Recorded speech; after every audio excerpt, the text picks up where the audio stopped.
Hi, I'm Alexa Sims, and this is my Module 9 Recording Assistive Technology.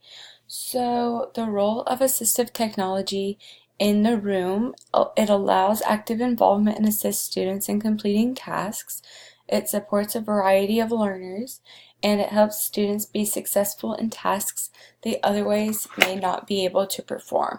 So, after looking at this article, some past experiences I've had with assistive technologies would be definitely the tennis balls on the bottom of the chairs, which was an example in the article, and then some different computer things with kids with autism that I had in my class, as well as foldable desks and transportable desks and um, tricycles, even that the kids were able to ride around in the hallways to get some physical exercise, things like that. Um, the most interesting I felt like that we looked at was the AbleNet or the IntelliKeys. You can change the keyboards on there to have different formats of keys, or if you can only type with one arm, if you had a stroke and you're disabled on the left side of your body, you can only type with the right, you can use one hand to do it, and you can separate the keys if you have problems with resting your hand there so that it doesn't type multiple keys.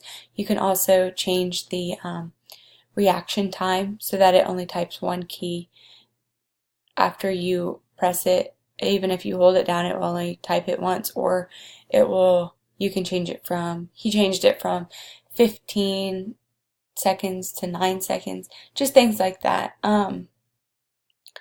So then the six applications were existence, communication, positioning, mobility, physical education, and environmental interaction.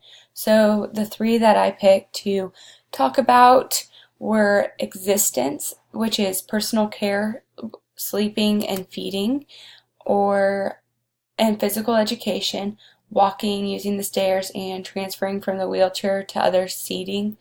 Um, and then communication allows the students to communicate with the peers.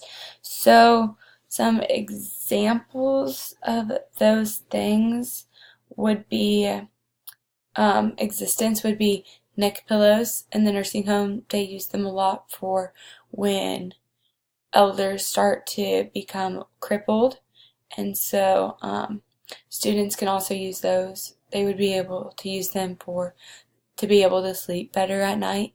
Um, if their neck is positioned in this kind of a position, it would help them relax a little bit more and have that stability so that even those muscles that are still working, trying to push that back, it would still have that support for those muscles. Communication would be recordings of lectures with pictures and spellings or writings that can be shown and played over and over and slowed down. So like if a kid is having problems understanding it or taking notes at the speed that the teacher is going at, the pace, they can slow down the pace.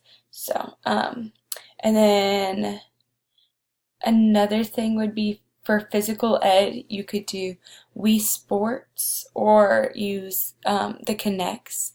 That would be one way to kind of get the kid more into it, not necessarily physically though. So adaptive switches can also help a child with limited motor skills to be able to play with toys better. So another assistive technology that I found was closed captioning. It allows people to be able to read what the movie or TV show is saying so that they can enjoy it. Or pencil grips is another one so that they can have a better grip on the pencil that they are using. I found that at nichd.nih.gov. So it was a government website that tells about rehab and health topics. So thank you.